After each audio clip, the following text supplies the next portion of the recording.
Welcome back as we swim out into the sea of ideas and invite you to grab your board and see if you can catch a wave as that sales pipeline starts to curl up over the horizon with the man who seems to always get up early and catch a wave. It's Matt Hines. How we doing, Paul? I'm doing good. Hey, I got to just tell you, since we're always on football and sports as we start here, I had a rare opportunity to go back to the mothership this past weekend.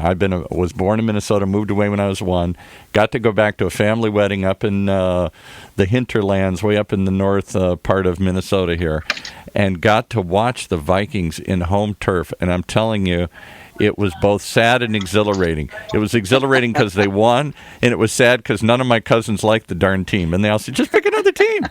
I said, you were born with this. God gave me this team. Oh, no, pick another one. They're too disappointing. I don't know, man. I've heard great things about that stadium. It's supposed to be pretty cool. And, your boy Kirk Cousins, he is the quarterback on my fantasy football team. There you go. I'm excited to see him playing well. And I know that, normally we do talk about college football, and we're, about a week away from the first playoff rankings, which will be exciting to see. Lots of shakeup over this past week. I know we're also in the middle of the World Series. And so I know coming back your way, it's going to be Game 3 in Los Angeles tomorrow. We're hoping the Dodgers do it this time here. They looked a little disappointing. Our guest today is from Boston, so I don't know how much we'll want to just get into that. But, hey, thanks, everyone, for joining us on another episode of Sales Pipeline Radio. Really appreciate everyone being with us today. We are here every week live at 11:30 Pacific, 2:30 Eastern. I'm all messed up on my time zones there, Paul. Last week we did the show live from the Denver airport. Today we are live at the Phoenix airport. It's crazy. Matt's world travels continue. But for those of you listening live at work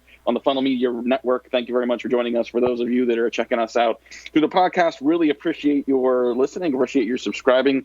We are, Paul, we're coming up on 50,000 downloads of the show, which is phenomenal. And we're sort of seeing that hockey stick now, almost 3 years in. It's pretty exciting. So thank you everyone for joining us on the podcast. And every episode of Sales Pipeline Radio, past, present, and future, is available at salespipelineradio.com. We are featuring some of the best and brightest minds every week in the sales and marketing world, and B2B today is absolutely no different.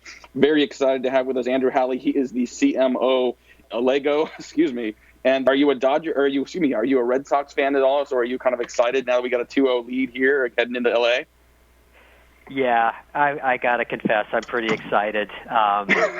Life is good. It's a cold winter, but the Red Sox are winning and looking pretty good and playing a pretty cool team. It'll be nice to be able to sleep in after the game Friday night. I've been a zombie these last couple days, staying up late but still getting up early. Well, it's the advantage of living on the West Coast that, all the sporting events start 3 hours early. So I don't know how you guys, especially for, Yankees Red Sox games that last like 6 hours each. I don't know how you guys stay up that late when the games start at like 8:30. It's crazy. But we're really excited to have you on the show here today and talk a little bit about. I want to talk a little bit about Lego, but also I know we're going to spend some time talking about the importance of design and UX and B2B functions, which is something near and dear to your heart. But maybe first, just let people know who you are and a little about what Lego is. Yeah. So again, my name's Andrew Hawley. I've been outside the Boston area. I've been here for quite a while. Doing the high-tech startup thing, and lucky enough to work at a number of good companies.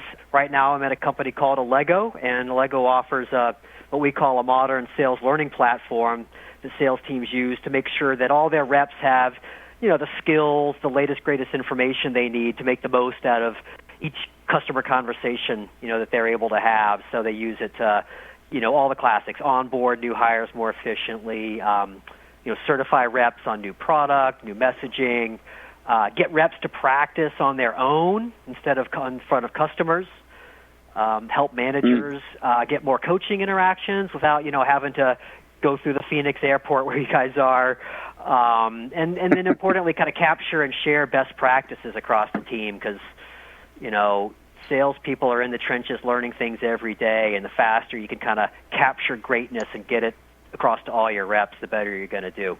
I agree with that for sure. I mean, maybe talk a little bit about sort of you mentioned conversations and improving conversations. I feel like the idea of conversational marketing is becoming more prevalent in B2B, and as marketers start to think not just about what they are creating for marketing, but think about the broader conversations that are happening with customers across the company. How is that something that you're thinking about from a marketing perspective, not just within the product, obviously, but also within your own sales and marketing teams? That's actually a really interesting question. So I was excited to personally come to Allego for a bunch of reasons. Great opportunity, some great folks I've worked with before, but I didn't realize that the fact that we've got this product that salespeople use to not just learn, but to capture the things they learn and share was going to overcome what, for me as a marketing leader, is always one of the biggest problems, which is making sure that the marketing team, knows what the conversations are, that the marketing team's got enough knowledge about what the customers and the prospects care about, right, that they can really have an outside-in mentality. And, here at Allego, the sales team is constantly catching stories from the field, sharing it with each other. And so I can just have the marketing team just tap right into that. And, it's almost like having webcams on people out in the field. And it's really been nice to be able to have that flow of information from the trenches, from the front lines, back into corporate. Well, I think it's critical. And we're talking today on Sales Pipeline Radio with Andrew Halley. He's the CMO of Allego. And yeah, I think that, when you think about the conversation you want to have with your customer, what's produced for marketing is just a fraction of what actually gets communicated. And so, creating integration across the company to improve consistency and value of that conversation is one thing. Getting feedback from the field, feedback from those people that are in front of the customers, more often. I mean, almost by definition, it's probably true in most organizations. Marketing isn't talking to customers nearly as much by default as sales and account management is. So I love that kind of a focus. Well, speaking of focus, I know we had talked about some different angles of what to cover today, and I think you were pretty excited about what we titled this episode as sort of style versus function and the importance of design and UX in B2B applications. And I can having used a bunch of applications, I think you can tell firsthand which companies tend to prioritize function, which of them tend to prioritize the usability, and which of them are just flinging out features. Talk a little bit about sort of your perspective on this and how you balance sort of style and function in a B2B application. Well, I think part of it, Matt, starts with who Allego is working for, right? We designed our app for sales teams. And I know with all the work you do, right, you spend a lot of time with sales forces yourself, right? So that sales teams are a tough audience, right? They've just there's such a sense of urgency there that they just don't have time to waste with things that don't add value immediately. They're not going to waste time figuring it out, right? Like if something or someone isn't good and helpful, what I call the bozo bit flips quick, right? You're dead to them. Mm-hmm. So, just from the get-go, we're designing for a tough audience. So that UX has always been front and center for Allego. Like we got to have an app that a salesperson is going to figure out on their own, don't have to sit through a bunch of training, and that's going to give them value, help them win deals, from the get-go. So it's been a pretty high bar for us, and so it's always been kind of just front and center, here at Allego. But I don't know, that's just us. But tell me if I'm wrong. But I think it's not just us. I think that UX and product design is becoming globally more important in the realm of B2B software. I feel like you're right. I feel like it probably isn't as high a priority as it should be. I think I sometimes feel like design and UX gets thought of a lot more in consumer applications and less of a priority in B2B. But I think I often think about sort of the importance of UX and design. I think about the challenger sale model. Talks about how you sell is more important than what you sell, and I think that analogy applies here as well. Like if you're giving an app to a sales team, if it has all the correct features, but they're hard to navigate, hard to find, if they have to fumble through, and it's something that should take one step actually, takes 4 or 5. Like the product may do what you say it's going to do. The product may actually be really good at doing it, but if you've got an upset sales team that either hates the product or won't use it, you've got a retention problem purely from a design and UX standpoint. So yeah, I think it's critical. Why do you think? I mean, so first of all, do you agree that I think UX has been a lower priority for B2B, and why do you think that is? Yeah, I was wondering that myself, and before we were chatting here, and I think you just put your finger on part of it, right? Which is that you said if the users, it might check a function box, right? A product might be able to check all the columns in an RFP, but how well does it work? If it takes 4 or 5 steps and people can't really get the job done, that matters now. And I think that's actually part of it, right? Think back before SaaS, right? And all these software decisions were getting made in IT, right, on behalf of the business. So you had these people making decisions about software that weren't the users. Now that we have SaaS, I know here at Allego, we almost never talk to IT. Yeah, we got to fill out a security questionnaire. We're good on that. But this is all about being driven by the buyers. And so I think that's one reason why UX matters. Thanks to SaaS, the business users are making the buying decision. I think that's part of it. What do you think? Does that sound reasonable, or is that just me too high on the Red Sox and lack of sleep? I think you're right. I think you've got, take something like a CRM system, right? Like it may not be the best example because it's not an easy thing to sort of rip and replace, and they tend to sort of stick around for a while. But if you've got a tool that management likes and the sales rep doesn't, like if it kind of doesn't work, right? And so it's not that the sales reps are making a decision about what you should be used, but if adoption doesn't occur, if regular usage doesn't occur, would you take a great product that very few people are using, or would you take a mediocre product, or maybe an inferior product that maybe has fewer features, but that is easier to use, where the use cases have been thought out, where the acceptance rate and the usage rate is higher, so you're actually seeing benefits from some of CRM versus fewer benefits and outcomes from better features and more features that just aren't getting used. So I think you're absolutely right. Where does that function need to sit? I mean, I think about when you're talking about externally facing, like marketing and sales materials, teams will have a design group in marketing, but in B2B, like who should have responsibility for making sure the user experience is top notch? Right, great question. I think for Allego, it's that head of product, and I think that's usually where it sits. And I think that our model is increasingly common, where here at Allego, at least, our head of product, Andre Black, he comes out of the design space, actually. So, he's managing the team of product managers. No, he's not managing the development staff, but he's managing the product management function and the design function, and he's got a design background, as opposed to, lots of head of product management are coming out of the engineering side. So I think it's classically that head of product, and the question is, does that head of product have a design sense? And I think increasingly they do, right? And one buzzword you hear around quite a bit, right, is the consumerization of business technology. And everyone now is exposed to great UX design. I mean, you just think about how easy Google is to use, or Apple products, or navigating Facebook. Everyone's grandparents can do that effortlessly. So we're constantly feeling what good UX is, and then we walk into the office and we got some crappy old corporate LMS that's impossible to navigate and it just doesn't fly anymore, right? We've seen the promised land. It's like that TV commercial, right? If the guy says, never fly first class, never put bacon on something because it'll ruin you. I think we're all ruined now. We know that software doesn't have to suck. Yeah, we know software doesn't have to suck, and we also know that it doesn't have to look bad. Is it fair to differentiate how it looks from how it works? If we're thinking about sort of design and UX as different things, clearly I think they go together. But I'm asking that question in part because let's say you've got a head of product who's really good at roadmap, really good at understanding what customers need, but not very good at design. Can they still be effective at thinking through use cases, thinking through the what, not necessarily the how? If that makes sense.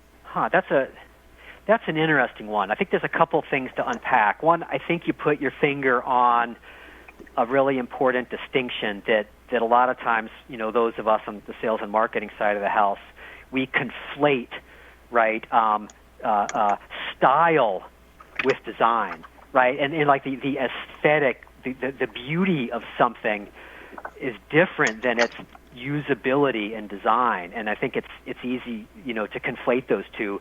But, as you point out, design is nice and it may look delightful to look at, but good UX is based on use case, as you say, right? It really, I think it starts there, right? You gotta understand, well, one, the user, who's your user? Yeah. You mentioned a great example of CRM, right? It may be a little bit painful for a lot of salespeople, but you could argue that the real user and buyer, the other user and buyer is the sales leader, right? And if they're getting what they need, that's part of the puzzle.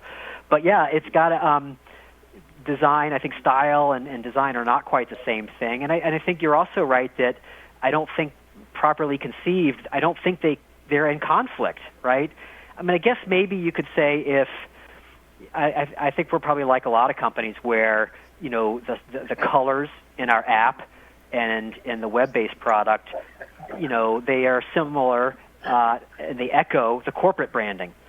So I suppose the only place it could get in trouble is maybe what if you've got corporate brand colors that don't have good meanings when it comes to the colors that we all associate with certain things within an app, like green is go, red is stop. But really, I think that's kind of just almost the exception that proves the rule. I don't think that design and style and UX conflict, really.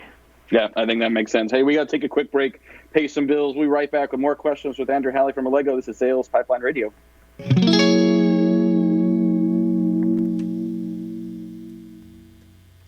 The way we do business is advancing faster than ever before.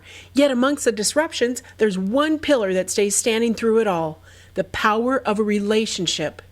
Relationships are at the core of everything. So how are today's organizations developing, nurturing, and leveraging them to drive success?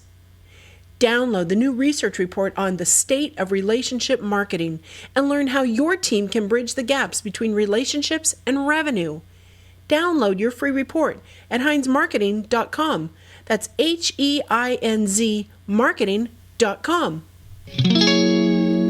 Okay, and let's pick it back up with Matt. And I got to say one thing before we get started here. I'm an old grandpa here, an old grizzled, gray-haired grandpa sitting in this chair here. And when I heard the term, I have a 4-year-old grandson. When I heard the term Allego, I had a whole different vision of what you were going to talk about here. So let's spell it. Oh, yeah. Let's spell it so we can make sure nobody else is confused here. How do we spell Allego?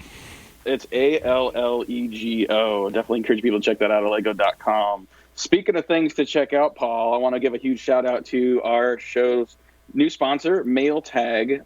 Very excited to have MailTag joining us. They are a Chrome browser extension for Gmail that allows you to track and schedule emails. Super helpful tool. I've been checking it out. I really appreciate what it can do. If you're in sales, if you're in business development, if you're using Gmail, highly encourage you to check it out. Get real-time alerts right to your desktop. See when your prospects are engaging with your emails and clicking your email. So very excited to have them on board. Thanks very much to mailtag.io. And I want to make a shout out. I forgot to mention that if they want to, as a special thank you, if those who want to try it, there is a promo code Heinz, HEINZ, and you can get 50% off for life if you go to mailtag.io. So.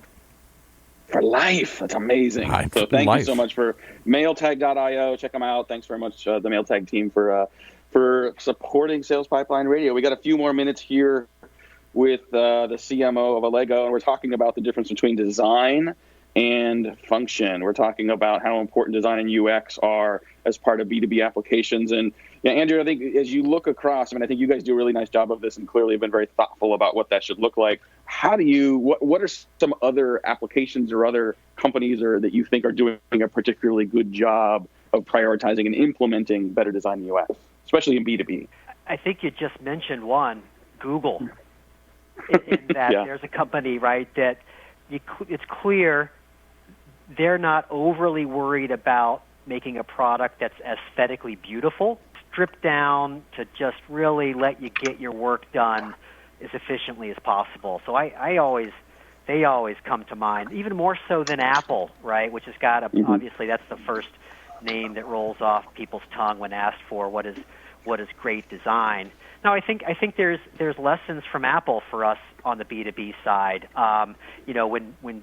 When Apple went and built iTunes and competed and disrupted the MP3 market. Remember MP3s? When's the last time you said MP3? Probably.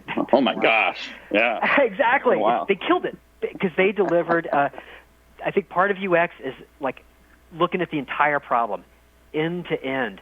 And so they came out with not just a player, right, but a store. They made it easy to find, get the music, move it from computer onto the device.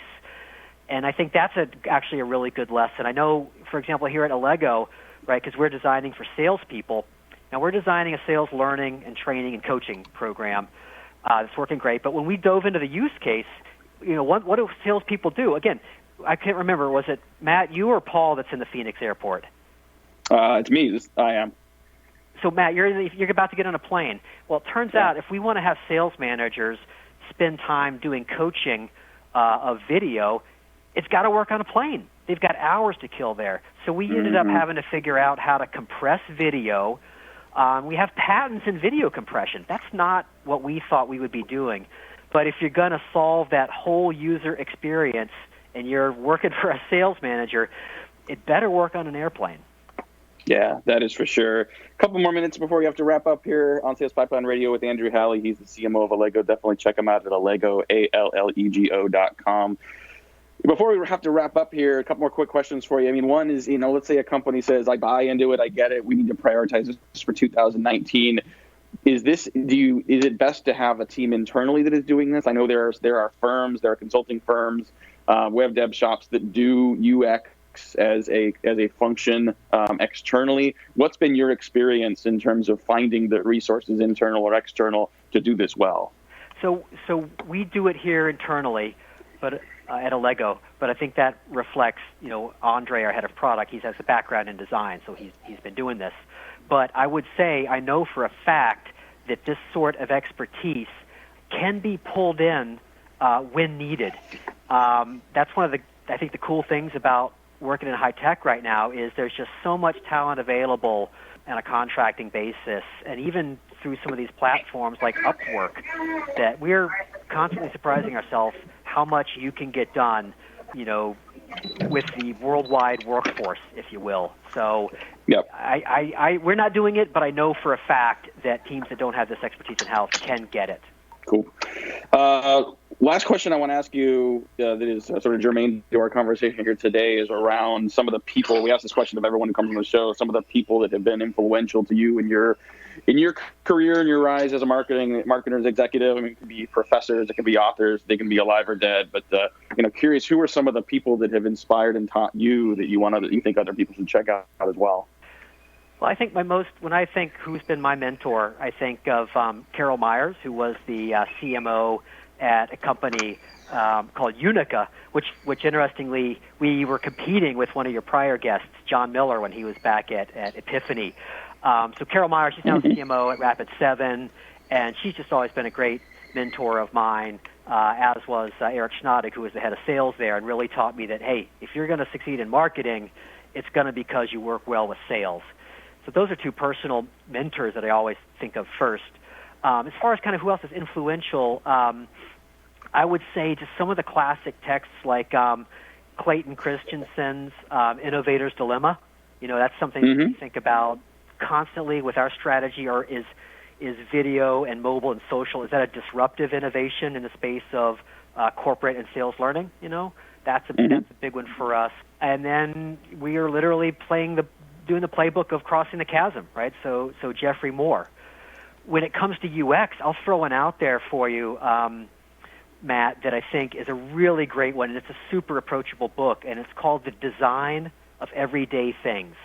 And it's by a guy named, I think, Donald Norman. And it's just a super cool, fun to read book, and really relevant and very accessible. So I think that when it comes to this topic here is something that I've read and has always given me an appreciation to, from the sales and marketing side, at least to kind of understand, UX. Love it. You have a prediction for the World Series? I mean, I expect you're going to say Red Sox. So maybe your prediction, how many games, what do you think are going to be some keys to the World Series? Dodgers in 7. Dodgers in 7. That's that all. Wasn't a question for you, Paul. Well, the Dodgers are too good to get swept. Although the Red Sox are 14-2 in their last this century in the World Series, but the Dodgers are too good to get swept. So I'm going to say Sox in 6. That's going to be my guess. Yeah, I tend to agree with you at this point. I think I was kind of expecting / hoping it would be tied 1-1 coming back west. But now that the Red Sox have a 2-0 lead, that's a tough hole when you got good pitching, that's coming at you every game. So we'll be watching. What you still think Dodgers in 7, Paul? Dodgers in 7. You got to believe. Sticking to it. All right. Well, this is all we got today for Sales Pipeline Radio. Really want to thank our guest, Andrew Halley, CMO of Allego, talking about design and UX and the importance of making sure you're not just creating great products, but great products people can use effectively, successfully, and happily. If you like this episode and want to share it with other people on your team that are maybe focused on design and UX, we will have this up available on demand at salespipelineradio.com in a couple of days. And as always, we will also have a edited transcript of this conversation featuring highlights from Andrew's thoughts on design and UX up on HeinzMarketing.com in about a week. For my great producer, Paul, this is Matt Heinz. Thanks for joining us for another episode of Sales Pipeline Radio. You've been listening to another episode of Sales Pipeline Radio, brought to you by the good folks at Heinz Marketing, right here in the Funnel Radio Network for at-work listeners like you.